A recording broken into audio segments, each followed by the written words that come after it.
దేవుని నామానికి స్తోత్రములు. అన్నయ్యకి నా వందనములు. కూడి వచ్చిన మీ అందరికీ నా హృదయపూర్వకమైన వందనములు. ఈరోజు ఇంత చక్కని వాతావరణంలో దేవుడి యొక్క ఆదివారము సాయంకాల సమయమందు మనతో మరి యొక్క దినమున ఈ జ్ఞానవాక్కు అనే సబ్జెక్ట్ గురించి దేవుడు మనందరికీ తెలియజేస్తున్నందుకు మొదటిగా దేవునికి స్తోత్రములు చెప్దాం. స్తోత్రం, స్తోత్రం, స్తోత్రం, స్తోత్రం, స్తోత్రం. ఇప్పుడు మనం చెప్పుకోబోయే అంశం ఏదనగా హ్యాండ్స్, ఈ చేతులు. ఈ చేతుల వలన మూడవ ఉపయోగం ఏమిటి, నాలుగో ఉపయోగం ఏమిటి, దేవుడు మనకు లేఖనంలో ఎలా తెలియబరుస్తున్నాడు, అసలు ఏం రాసి ఉన్నది ఈ లేఖనంలో అనేసి మనం తెలుసుకుందాం. హల్లెలూయా. రెండవ రాజుల గ్రంథము 4వ అధ్యాయము 39వ వచనము. రెండవ రాజుల గ్రంథము 4వ అధ్యాయం. అయితే ఒకడు కూరాకులు ఏరుటకు పొలములోనికి పోయి వెర్రి ద్రాక్ష చెట్టును చూచి దాని గుణమెరుగక దాని తీగలు తెంపి వడి నిండా తీసుకొని వచ్చి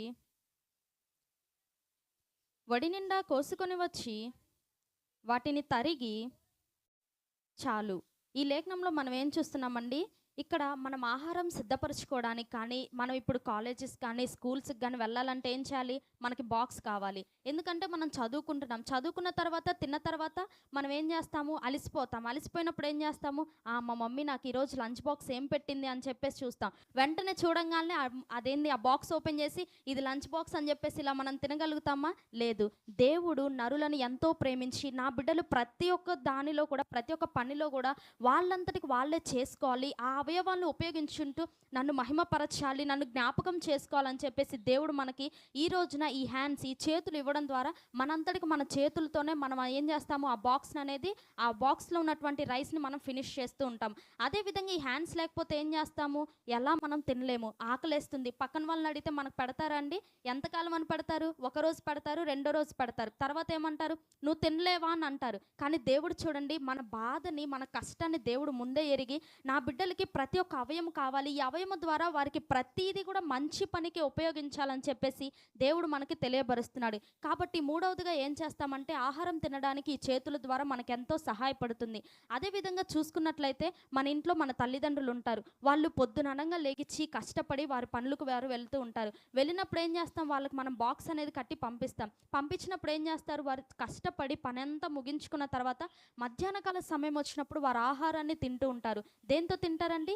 ఈ చేతులతో తింటూ ఉంటారు. దేవుడు మనకిచ్చిన ఆయన చేతులతోనే నరుని సృష్టించి, అదేవిధంగా ఆయన మనల్ని ప్రేమించి ఈ చేతుల ద్వారా, పిల్లలు ఇది మీరు పూజించండి, ఈ చేతుల ద్వారా మీరు ఆనందించండి అని చెప్పేసి దేవుడు మనకు చెప్తున్నప్పుడు, ఈ చేతులు మనం వాడుతున్నప్పుడు, ప్రభువా ఈ చేతులు మాకు ఇచ్చావు తండ్రి, ఈ దినము ఈ చేతులు ఇవ్వకపోతే మేమేమై ఉండేవాళ్ళం ప్రభువా, ఒకరి మీద మేము ఆధారపడి ఉండేవాళ్ళం తండ్రి, ఒకరిని మేము బతిమలానుకుండే ఉండేవాళ్ళం ప్రభువా, ఒకరి పట్ల మేము మాకు ఇది పెట్టండి, ఇది చేయండి అని చెప్పేసి ఒకరి సహాయం మేము కోరేవాళ్ళం తండ్రి. కానీ అటువంటి ఎదుటివారి సహాయాన్ని మేము కోరకుండా మా యొక్క చేతుల ద్వారా మేమే ఆ సహాయాన్ని పొందుకునే కృపను మాకు ఇచ్చావు ప్రభా అని చెప్పేసి మొదటిగా దేవుని మనం గణపరిచే బిడ్డలుగా ఉండాలి. హల్లెలూయా. అదేవిధంగా 4వ పాయింట్ చూసుకున్నట్లయితే రెండవ రాజుల గ్రంథము 4వ అధ్యాయము 40వ వచనము. తినుటకు వారు వడ్డింపగా ప్రవక్తల శిష్యులు రుచి చూచి, దైవజనుడా, కుండలో విషమున్నదని కేకలు వేసి దానిని తినక మానిరి. చాలు. ఈ లేఖనంలో మనం ఏం చూస్తున్నాము, వాళ్ళు ఏం చేస్తున్నారు, అక్కడ కుండలో విషం ఉన్నదంట. విషం ఉన్నదని వాళ్ళు ఎలా చెప్తున్నారండి? అలా చూసి ఈ కుండలో విషం ఉంది, ఇక్కడ ఈ అన్నం ఉంది, ఇక్కడ ఈ కూర ఉంది అని వాళ్ళు చెప్తున్నారా? లేదు. వారు ఏం చేస్తున్నారు, వారి చేతులతో ఆ కూరని ఏం చేస్తున్నారు, అది టేస్ట్ చేస్తున్నారు. ఇప్పుడు ఈ చేతులతో మనం ఏం చేస్తాము, ఏదన్నా కర్రీ కానీ ఏదన్నా డిఫరెంట్ టైప్స్ ఆఫ్ రెసిపీస్ చేసినప్పుడు మనం అది ఏం చేస్తాం, టెక్స్ట్ చేస్తాం. అది టేస్ట్ చేసిన తర్వాత ఇందులో సాల్ట్ తక్కువైంది, ఇందులో కారం తక్కువైంది, ఇందులో లేకపోతే మసాలాలు తక్కువైనాయి అని చెప్పేసి చెప్తాం. అలా చెప్పిన తర్వాత ఏం చేస్తాం, వెంటనే ఆ కూరని కానీ ఆ రెసిపీస్ని కానీ మనం ఏం చేస్తాం, సరి చేసి దానిలో కావాల్సిన ఇంగ్రీడియంట్స్ మొత్తం దాంట్లోకి వేస్తాం. అదేవిధంగా ఈ చేతులు లేకపోతే అలా చూసి మనం ఏం ఈ కూర బాగుంది, ఈరోజు ఈ కూర నేను మధ్యాహ్నానికి తినాలి అని చెప్పేసి అనుకుంటామా? అనుకోలేము. చూసినంత మాత్రాన అందులో విషం ఉన్నదా, అమృతం ఉన్నదా అని తెలుస్తుందండి? తెలీదు. దానిని ముట్టుకొని దానిని మన చేతులతో దాన్ని టేస్ట్ చేస్తేనే కానీ అది సరిగా ఉన్నదా, బాగోలేదా, లేకపోతే ఆ కూరలో ఏమన్నా తక్కువైందా అని చెప్పేసి ఆ క్వాలిటీస్ అన్ని మనం తెలుసుకుంటాము. చూడండి, దేవుడు మనకి తినటానికి కానీ, అదే విధంగా టేస్ట్ చేయడానికి కానీ దేవుడు మనకి ఈ చేతుల్ని ఇచ్చాడు. ఈ చేతుల్ని ఇవ్వకపోతే మనం ఏం చేస్తాము? అలానే కష్టపడి పనికి వెళ్ళిన తర్వాత ఇందులో ఉప్పు తక్కువైంది అని చెప్పేసి తల్లిదండ్రులు గానీ, మనం గానీ భోజనం చేసినప్పుడు, అయ్యో ఇందులో ఉప్పు తక్కువైంది కానీ నాకు ఈరోజు బాగా ఆకలి వేస్తుందని అంటాం. కానీ దేవుడు చూడండి, నా బిడ్డలు కష్టపడినా, చదువుకున్నా, వాళ్ళు చేస్తున్న ప్రతి ఒక్క కష్టంలో గానీ, వారు చేస్తున్న ప్రతి ఒక్క పనుల్లో గానీ, వారు తినే ఆహారం విషయంలో గానీ, ఈ యొక్క చిన్న నోటికి చూడండి దేవుడు మనకి ఎన్నో రుచులను ఇస్తున్నారు. అదేవిధంగా ఉదయం లేచిన కాడ నుంచి అర్ధరాత్రి మనం నిద్రపోయే సమయానికి వరకు కూడా ప్రతి ఒక్క డిఫరెంట్ టైప్స్ ఆఫ్ రెసిపీస్ మొత్తం మనం తింటూ ఉంటాం. అవన్నీ తింటూ రోజు నోటికి రుచి అనేది తలుగుతున్నాయి. ఈ చిన్న నోటికి ఎన్నో పదార్థాలను దేవుడు ఇస్తున్నాడు కదా! ఆ ఇచ్చిన పదార్థాలను అన్నిటిని కూడా ఈ చేతులతోనే మనం తింటూ ఉంటాం.